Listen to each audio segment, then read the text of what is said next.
The night before my husband's funeral, my cousin sneered at me and said, "An engagement is a once-in-a-lifetime event. Funerals, they can wait." Her words cut me open, but the truth landed harder the next morning when I stood at the church doors and saw nothing but empty pews. Not one parent, not one sibling, not even my best friend came to hold my hand as I buried the man who had been my anchor through every storm. I remember gripping the edge of his coffin, praying that maybe someone would walk in late, maybe one person would repent. But the silence was absolute. Instead, my phone buzzed with message after message, my mother's voice demanding to talk, my best friend excusing herself because she couldn't miss it. The poison of their laughter at my sister's engagement seemed to seep across town, drowning me as I lowered my husband into the earth. Betrayal burned hotter than grief. In that moment, I knew they had chosen champagne over compassion, diamonds over dignity, and I swore they would learn what abandonment really felt like. When my mother finally showed up at my door, still wearing the silk dress she'd worn to the party, she didn't come with remorse. She came with greed. She spoke of responsibilities of redistributing what my husband had left me. Her eyes flicked past me, not even hiding her hunger for his house, his savings, his shares. She said my sister deserved support, that I was strong enough to be fine on my own. Strong, that word they had always used to excuse neglect, to justify cruelty. I smiled coldly and told her I would think about it. Inside, I whispered the truth, not a chance. I went to the lockbox my husband had left behind, documents neatly stacked, his final act of love spelled out in ink. Everything was mine. Every line of his will shielded me from their claws. And in that shield I saw not just protection but a weapon. My grief had hollowed me out, but their betrayal forged me into something sharper. They thought I would fold. They thought I would beg. Instead, I chose silence as my blade, patience as my revenge. And when they came pounding on my door together, my parents, my sister flaunting her ring, even the best friend who had betrayed me, I was ready. They demanded, they accused, they spat words like selfish and bitter. I let them. Then I opened the door and told them to leave. The next time we met would be under law, not under lies. They didn't know that the cage was already built, every move already fortified by lawyers and documents. And as their desperation grew, their reputation crumbled. Whispers spread through the community about their greed, their obsession with what was never theirs. Meanwhile, I stayed silent, dignified, letting their own hunger destroy them piece by piece. But the breaking point, the moment the knife twisted, came when my sister's wedding collapsed under the weight of their lies. The caterer, the florist, the venue all pulled out. The savings they had promised her were mine, locked away forever. And then my mother's trembling voice on the phone. "Please, they're all looking at us differently now. We need your help." I closed my eyes, remembering my husband's grave, the empty pews, the casket lowered alone. Then I said softly, "I needed you once too, Mom. And you chose champagne." That day, I buried more than my husband. I buried the illusion of family, the hope of their love, the chains of their control. They abandoned me, but in the end I buried them, too entombed forever in the consequences of their own choices. The days after that confrontation felt eerily quiet, but inside me was a storm I couldn't silence. Grief and rage lived side by side, gnawing at me in the dark hours of the night. I would wake from shallow sleep, drenched in sweat, my husband's voice echoing in my mind, as if he were still beside me, whispering that I wasn't alone. But when I turned to his side of the bed, there was nothing but the hollow imprint of where he used to lie. I tried to carry on as though life could return to normal. I cooked meals I barely touched, folded laundry that no longer seemed necessary, scrubbed the floors until my hands were raw. But everything in the house screamed his absence. His cologne clung to the closet, his books sat on the nightstand, the mug he always used still had a faint crack on the handle. And every reminder was made sharper by the knowledge that my family, my own blood, had abandoned me when I needed them most. What stung even deeper was the hypocrisy. My parents paraded themselves around town as a respectable, tight-knit family, gushing about my sister's wedding, showing off the glittering ring. People congratulated them, called them devoted parents, while not one of them mentioned the daughter who had buried her husband alone. But whispers eventually spread, carried by neighbors who had seen the truth. They had seen the empty church, seen me standing by the coffin without a single relative at my side. Those whispers grew into questions, and the questions into judgment. For once, it wasn't me under the microscope, it was them. My sister, meanwhile, began to unravel. The wedding that had seemed like her crowning jewel started crumbling. Bookings fell through. Money disappeared, and when vendors asked for deposits, she found herself short. My mother, frantic, turned her gaze back to me. She arrived at my door one evening, her hands clutching at my arms like claws. "You have everything now. Why can't you help us?" Her eyes burned with desperation, but I saw no trace of regret, no acknowledgement of the cruelty they had shown me, only greed. I wanted to scream in her face, to ask where she had been, when I stood by the grave alone, where she had been, when I needed someone to steady me, as the ground gave way beneath my feet. Instead, I let her words sink into the silence between us. Then I told her the truth that had been building inside me like fire. "You made your choice, and now you can live with it." Her mouth opened in shock, as if she hadn't expected defiance, as if she still believed I was the meek daughter who bent under her demands. But I wasn't that woman anymore. Losing my husband had broken something inside me, but it had also rebuilt me into someone they could no longer control. The next day, my best friend, the woman who had once known all my secrets, called. Her voice was brittle, rehearsed. She said she was sorry that she had been caught up in the excitement of my sister's engagement, but the apology was hollow, a performance. I listened quietly, then told her I had no space left in my life for fair-weather friends. Hanging up that call felt like slamming shut the door of a burning house. There was no going back. With every confrontation, I felt lighter, as though chains were falling away one by one. My family had chosen their path, and I had chosen mine. But I knew the war wasn't over. My mother's eyes when she left that night weren't just desperate, they were calculating.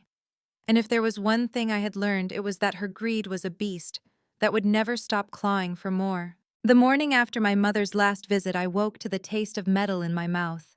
That old panic I used to swallow whenever I sensed a fight I couldn't win. I brewed coffee I didn't drink and stood at the kitchen window watching the neighbor's maple flicker in the wind. That tree had outlived 3 families. It knew what it was to endure storms without moving. I wanted to be that unmoving thing. Instead, I was a woman 32, widowed, raw, trying not to shake apart at every ring of the phone. I told myself I wouldn't jump when it buzzed, that I was done letting their noise dictate my heartbeat. But when the screen lit with an unknown number bearing the courthouse exchange, my hands betrayed me and answered. It wasn't a hearing date, it was a warning from the clerk, a dry voice reading a filing. I could almost see an emergency motion to freeze marital assets due to concerns regarding the widow's emotional instability. The words clawed straight down my spine. They were trying to brand my grief a liability, the same way they had always used my strength against me. Strong meant I didn't need care. Emotional meant I didn't deserve control. I thanked the clerk and hung up without breathing, then called Mr. Daniels. He told me to come in immediately and bring the lockbox again. "If they make your grief the grounds," he said, "we'll make your husband's words the anchor." The anchor was a letter I hadn't dared unfold. It lay beneath the will paper, worn where my thumb had hovered but never creased. My husband's handwriting marched across it, plain and steady, dated 3 months before he died. In it, he wrote what I think he'd been afraid to say to my face, that he had seen the way my family took without giving, minimized without mercy, that he feared for me not because I was weak, but because I was loyal, that he had told my mother this was the part that buckled my knees, that if anything happened to him, she was not to set foot in our home unless invited by me. He had even had the conversation recorded at his attorney's office after she'd approached him twice about equalizing family opportunity. Equalizing. I could hear her saying it in that lemon-sweet voice. He'd known. He'd seen her. And he'd left the proof. There was more tucked at the back, a thin flash drive, and a single line in blue ink, "Play this if they push." I slid it into my pocket with a strange, quiet calm. My husband had left me a future tense, if not when. It felt like a hand at the small of my back telling me to stand up. I brought everything to Mr. Daniels. He read, listened, and then pressed his lips into a satisfied line. "We'll file a response and a protective order," he said, "and we'll add an affidavit detailing the conversation your husband recorded." He glanced up at me. "You should also know contesting a will triggers the no contest clause he included. If your family persists, they forfeit any peripheral considerations, access sentimental items, bequests he earmarked for charity in their honor." He anticipated them. I left the office taller than I'd entered. Outside, the air felt different, like the city had been washed and hung out to dry. I went home, opened the windows, and let the house breathe. But it wasn't long before another knock softer than the last storm broke the quiet. My best friend Mascara, smudged in a way that wanted to be read as remorse, stood on my porch with a bakery box and a little speech. She said she hadn't known what the engagement meant to my sister. She said she had misread the situation. She said she wished she could go back. I listened without inviting her in. When she ran out of apologies, she added something that chilled me. The conflict between the funeral and the party hadn't been accidental. My sister had moved the celebration up 2 weeks after overhearing my husband's decline in a group chat, my friend's group chat. That was the day the invitation changed. I could see the message in my mind, the breezy text that had looked like logistics and had in truth been strategy. I didn't ask why she was telling me now. I didn't waste oxygen on a friend who had treated my grief like a scheduling problem. I just told her I hoped she got the healing she needed far from my door. When she left the bakery box still on my steps, I set it on the curb, sealed and untouched. Some gifts aren't gifts. Some sugar is just bait. My mother was bolder. 2 nights later, while the sky was the bruised purple that used to make my husband reach for my hand, on twilight walks, a car idled at the end of my drive for a long, deliberate minute. The porch camera caught her silhouette and the flash of another face beside her, my sister's. They didn't approach. They didn't ring. They just stared toward the house like hunters scenting the path. And then they were gone. The next morning, an email they had petitioned the court to appoint a temporary family trustee over the estate. The attached declaration used words like fragile, impulsive, unstable. They named my friend as corroboration. Her final act of penance, I guess, was to send me screenshots of what they had asked her to sign. I forwarded everything to Mr. Daniels and added my husband's recording to the package. I could almost hear him say, "Good. Press play." The hearing was set for Friday. I wore black, not for mourning, but for memory. A quiet suit that fit my body the way resolve had begun to fit my bones. When I walked into the courtroom, my parents looked startled, as if they'd expected to meet a ruin and found a woman instead. My sister perched behind them, veil peeking from her tote, like a promise the world owed her. On our side, there was only Mr. Daniels and a stillness I trusted. Their lawyer painted me as a widow adrift, accused me of hoarding family resources, gestured toward my mother who dabbed her eyes with a linen square she'd probably monogrammed for this exact performance. He spoke of fairness. He said my husband would have wanted the family to be cared for collectively. Then Mr. Daniels stood and, without raising his voice, laid out the facts like clean stones in a river. The will, the no contest clause, the recording in which my mother spoke of equalizing opportunity while asking for my husband's shares, the text messages moving the engagement to eclipse the funeral, the late-night threats to sign or regret. When he pressed play, my husband's voice filled the room, calm, protective, weary in the way of men who have carried too much and are still trying to put down burdens gently. He said my name once, and it echoed in the rafters like a benediction. There was a moment small but seismic when my mother's eyes met mine and slipped. I saw it then, not guilt, not love, but calculation giving way to consequence. The judge didn't thunder. She simply ruled, petition denied, motion for protective order granted. Any further interference would be considered harassment under the statute.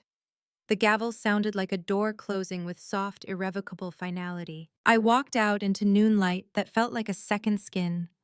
My phone buzzed in my bag, but I didn't check it. I drove to the cemetery instead, parked beneath the tree that tosses shadows like lace on windless days, and told my husband what had happened. I told him about the letter and the voice he'd left me, about the way the judge had said the word denied without apology, about how grief and fury were finally blessedly loosening their grip.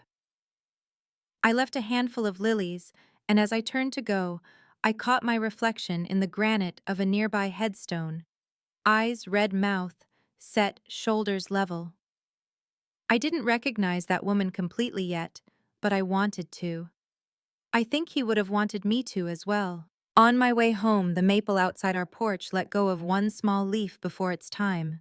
It spun bright and stubborn and landed on the step with a soft tap.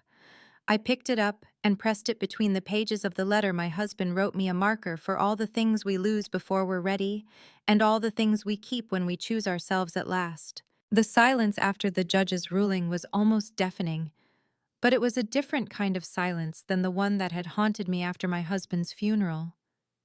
Back then, the quiet was heavy, suffocating, filled with the absence of people who should have stood beside me, but chose not to. This silence, however, felt earned. It was the hush of victory, of boundaries finally laid down like stones no one could move. Still, I knew my family too well. They weren't the kind to retreat with grace. In the days that followed, I caught the fallout through whispers that traveled faster than wildfire.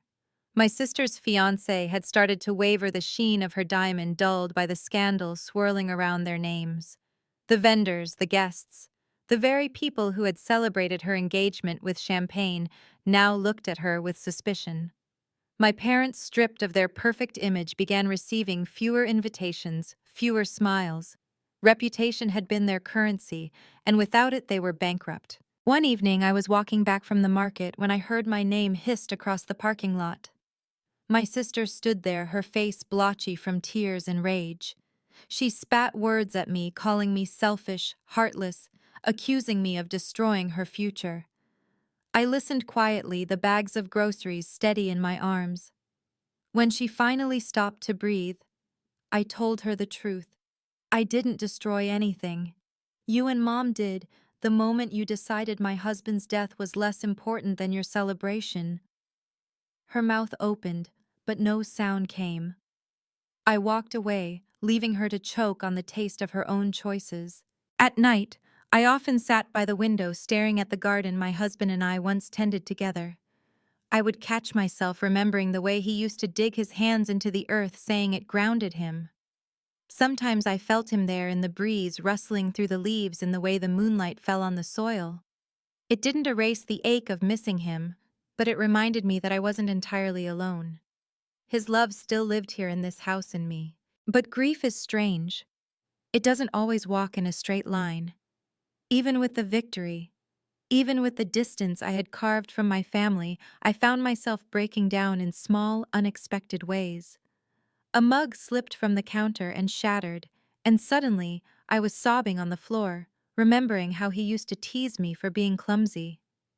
I would wake from dreams where he was still alive, reaching out for me, and it felt like losing him all over again each morning. The betrayal from my family only sharpened the loneliness. For weeks I asked myself how I could have ever loved people so incapable of loving me back. But in time the question shifted. It wasn't about why they couldn't love me, it was about why I kept trying to earn it. That realization stung like salt on a wound, but it was also freeing. Their love had always been conditional, transactional, brittle. My husband's love had been steady, unconditional, strong. Losing him was unbearable, but clinging to them was worse. Then came the letter. It arrived in a plain white envelope slid under my door without a stamp. Inside was a single page in my mother's familiar handwriting. "We didn't mean for it to go this far. We just wanted you to remember you're part of this family. Come talk to us. Don't let outsiders turn you against us." I laughed, a hollow, humorless sound that startled even me. Outsiders. It was them who had turned against me, not strangers. It was them who had chosen champagne over compassion, greed over loyalty. That note wasn't an apology, it was manipulation wrapped in ink. I burned it in the sink and watched the ashes swirl down the drain. That night, I sat at my husband's desk and wrote something for myself, not for them.